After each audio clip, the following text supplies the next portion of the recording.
Hello and welcome.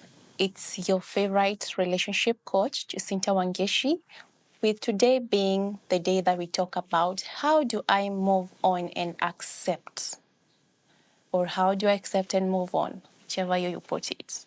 Because this has been a huge thing that most of my clients ask me in class. They ask me, Jacinta, it's been 1 or 2 years after my separation, or since I left the person that I was in a relationship with, but I cannot move on. Or how do I even know that I'm ready to start dating again? So if you have ever asked me this, or you've been asking yourself this in your mind, today's session or episode is going to be just about this. So welcome.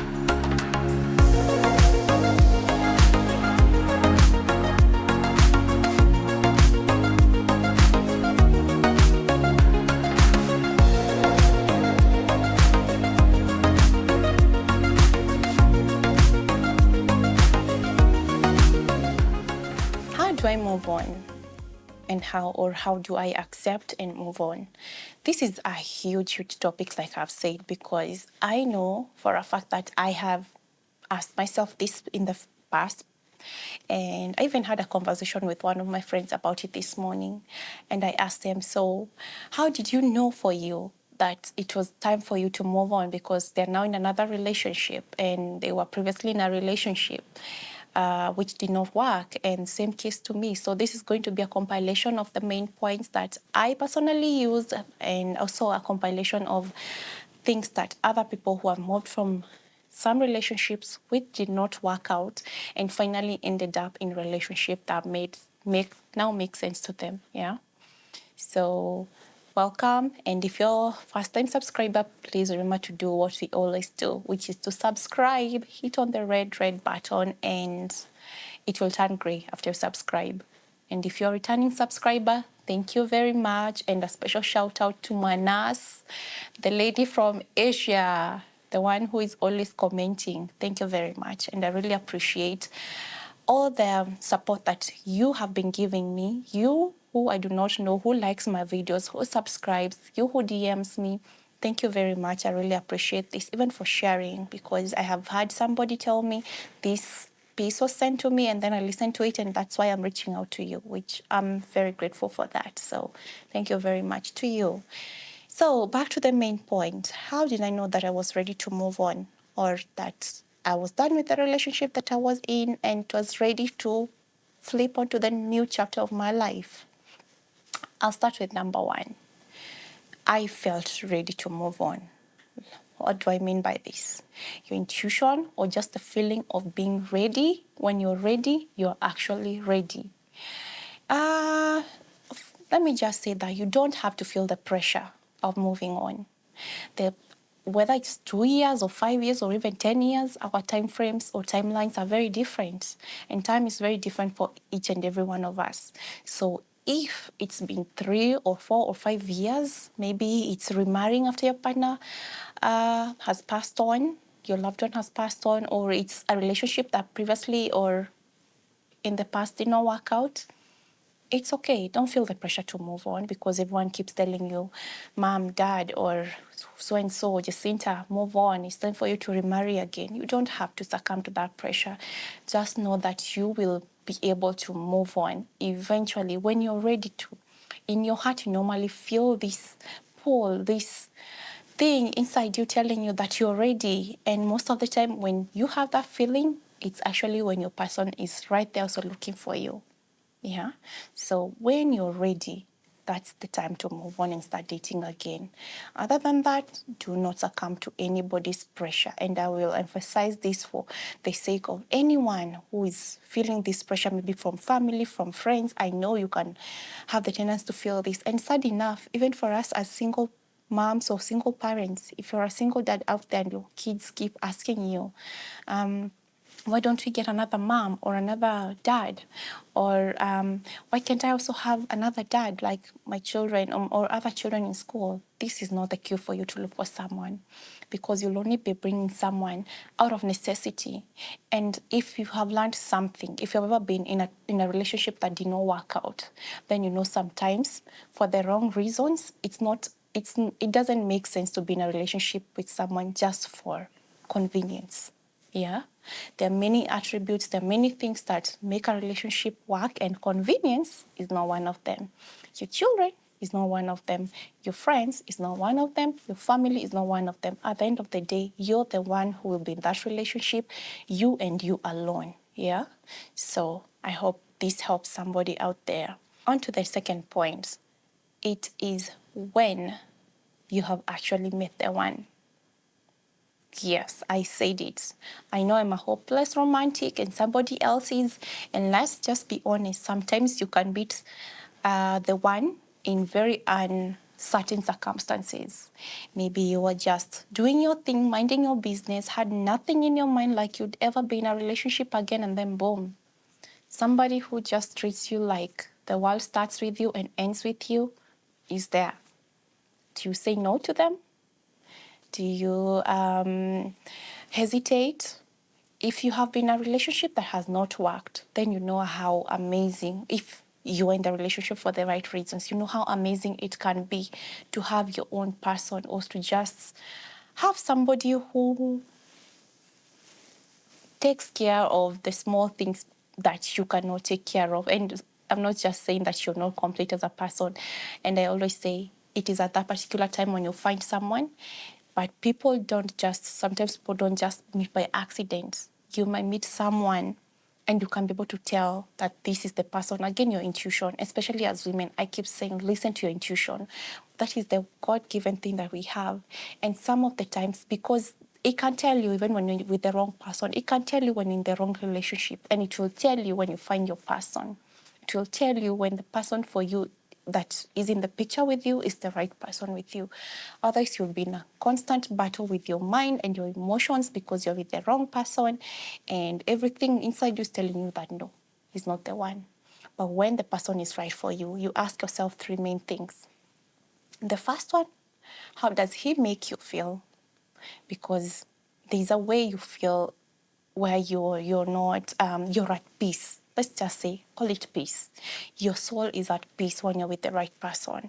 This person is not criticizing you, they're not abusing you in any way, and you can tell that they're not being fishy or pretending. You can just tell when somebody is being genuine to you. Yeah. So these are the three questions that you ask yourself, first of all, to identify whether you're with the right person.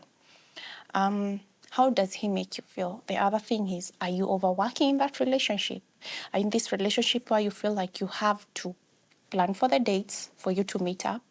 Are you in this relationship where you constantly have to be the one to call them or text them or even reach out to them or just make the effort of this relationship? Like, if you did nothing, the relationship stops. If you're in such a relationship, you're in the wrong relationship. But if you're in that relationship that feels effortless, where you're not doing the work, especially as a woman, and I say women because I talk a lot to women because I have been there. So if you're this woman who is finally feeling free to lean back in your femininity, which is just receiving and being this lovely queen that you are, you're with the right person. So don't forget, how does it make you feel? Are you doing all the work? Lastly, what does your gut feeling tell you? What does your gut feeling tell you? Does it tell you that, okay, you're not ready for this relationship? Or does it say, hey, maybe we can make this work? Yeah? Does it say, no, there's something that I cannot put my finger in, but there's something wrong about this person? Or does it say, he makes me feel safe? He makes me feel like I'm the queen. If that's what it says to you, then please go ahead and jump into this, because I know so many, and especially now in what I do, the profession that I work on, I know so many amazing men and women out there who who are actually at the peak of their careers, but they do not have the people to share all these wonderful things in their lives with. Yeah. So that was the second thing, if you actually find the one for you. The third point, which might make sense to some of you or might not make sense to some of you again. It is, has your ex moved on? Yes. If your ex has moved on, if he or she is in another relationship, if he or she simply has moved on with his life. And you know what I mean? He's maybe in his projects, doing his things, or even has gotten married again, remarried, or is even in another stable relationship. There's nothing for you to keep you there waiting, because what are you waiting for?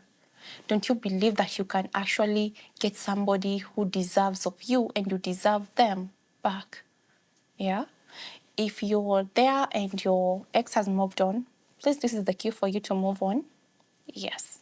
The way that you're told, he simply wasn't yours to begin with, or he just wasn't the one for you. Yeah. So it's really sad. And I know I'm saying that it is for some, and for some will be like, why are we even talking about the other person? Because honestly, you cannot have what is not yours. And we have heard of how many a man will come into this relationship. You'll be with this man for 7, 10 years.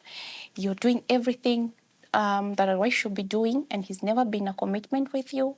And then he meets another lady, because I had this similar story of a lady who was saying she's a sister to this man, whereby their girlfriend, the ex-girlfriend, was with him for 7 years, and he had not in any way committed. And every single thing that she had asked him to do, he was doing for this lady that he met 4 months later. 4 months, and he proposed to her. So think about that. He might not be the one for you. So maybe this is the cue for you to move on as well. Yeah.